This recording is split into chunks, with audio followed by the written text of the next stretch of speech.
everyone, I figured I'd cover how to get money into Coinbase so that you can buy Bitcoin with it. I'm driving as usual, and the reason is I just don't have a lot of time in my life to record videos about Bitcoin. So the same time I would use to listen to a podcast or an audiobook or listen to some piece of digital content with using a text-to-speech app, which I use VoiceStream. Sometimes I just use time that I would be spending doing those things, and I record a Bitcoin video instead.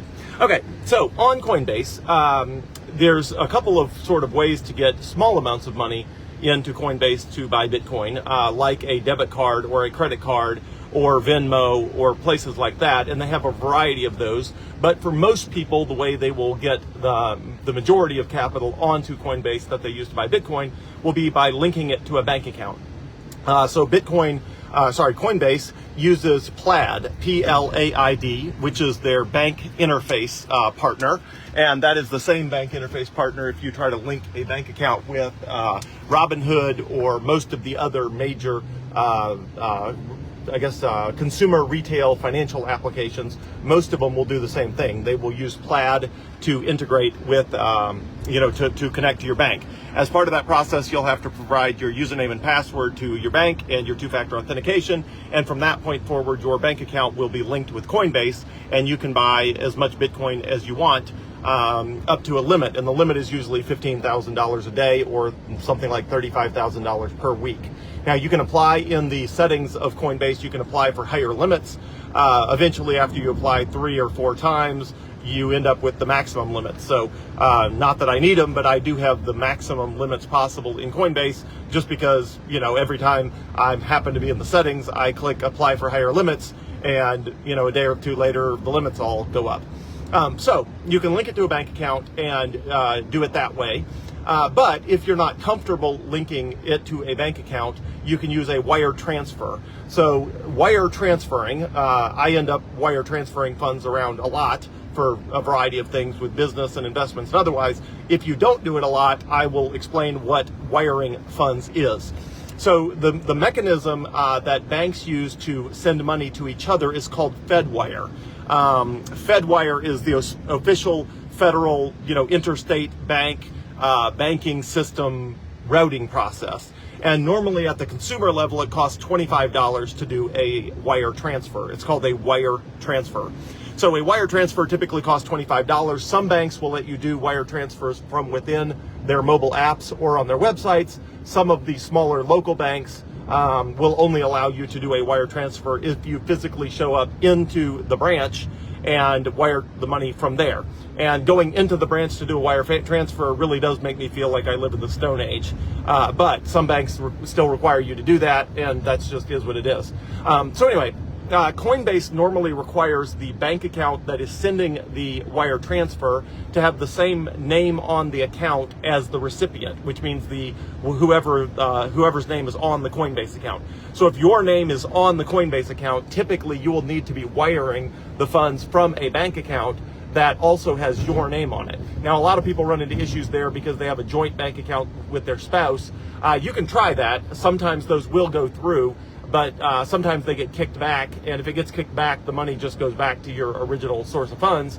Sometimes it gets kicked back because Coinbase requires that they be able to verify that the account is owned by the same person, and they do that to avoid money laundering. Money laundering being somebody opens a Coinbase account, sends a bunch of illicit funds to it, and then sends the Bitcoin somewhere else on the planet, et cetera, and they're trying to avoid that by making sure that in order to transfer funds to Coinbase, that they are legitimately acquired US dollar funds, and if they get them from a bank account that has your name on it, that means you went through some checks in order to get those funds into your bank account, and therefore it's more likely that those funds were received through some legitimate means. So anyway, so back to it.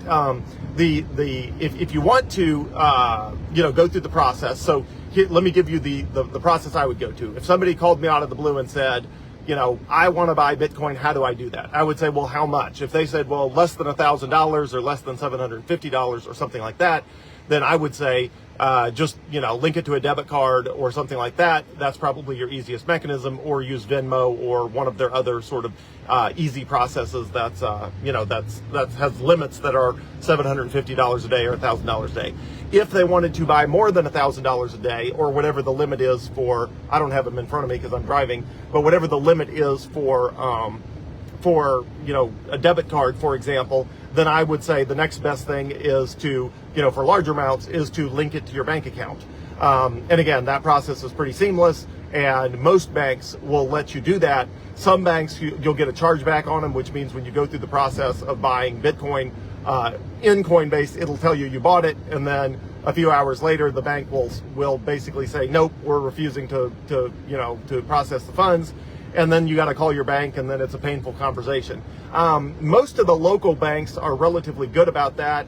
I have had a couple people tell me that Regions has been an issue, that they just, you basically have to call the bank and say, hey, it's my money, not your money. I want you to send, I want you to let me use my money the way I want to use my money. So sometimes people have issues with Regions. There's a couple other banks that now and then people have issues with. Most of the banks link to Plaid just fine, though. And if they link to Plaid just fine, then you can buy and sell cryptocurrency and move, well, I should say Bitcoin, because the other cryptocurrencies are not worth buying or selling. So Bitcoin. So the other banks are generally pretty good about it. If you have issues, just call your bank and find out what the issue is. But it's actually easier if you have issues just to do a wire transfer from your bank to Coinbase.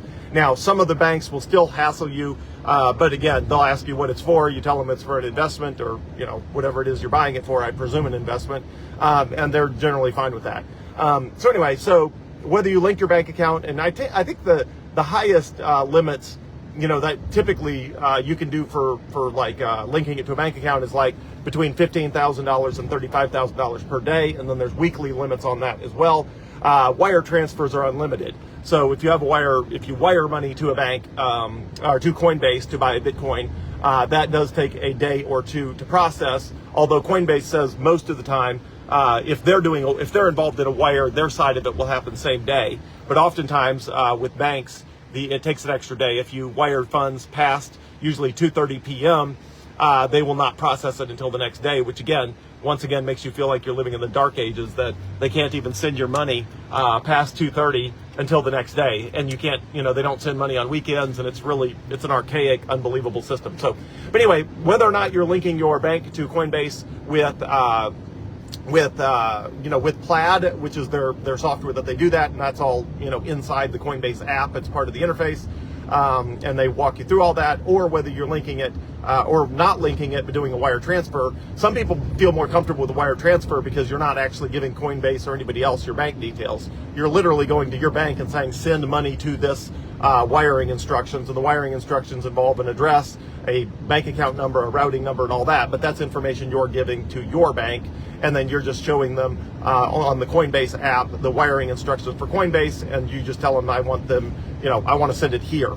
And so anyway, so some people prefer wiring funds if they don't want to link an app to their bank account. Other people are like me, are totally fine just linking Coinbase to a bank account, and that's all fine. So anyway, those are the highlights. And if you have issues and it just will not work with Coinbase, your second best option is probably Gemini, but Coinbase is just like way better. I mean, way better. The fees on Coinbase are much lower. The ability to actually spend Bitcoin using the Coinbase debit card is something you can only get on Coinbase, not on Gemini.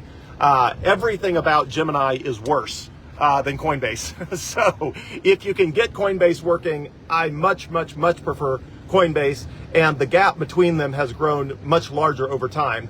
They used to be in sort of the same league years ago, and Coinbase has pulled way far ahead, and Gemini is an also-ran at this point. But it does work. It still is credible to my knowledge, and if you can't get Coinbase to work, and that's, your only other option, then, sure. But I would put Coinbase way ahead of Gemini as far as where my preference would be as far as buying Bitcoin. So anyway, hope all that helps. If you have any specific questions, text me 601-207-0813. That number again, 601-207-0813, or message me on Facebook Messenger. Just make sure if you're messaging me that it's my real profile, which means it's best to start it from an actual video of mine that is directly posted, and just message me from that profile. That way you're sure you're not accidentally messaging a scammer.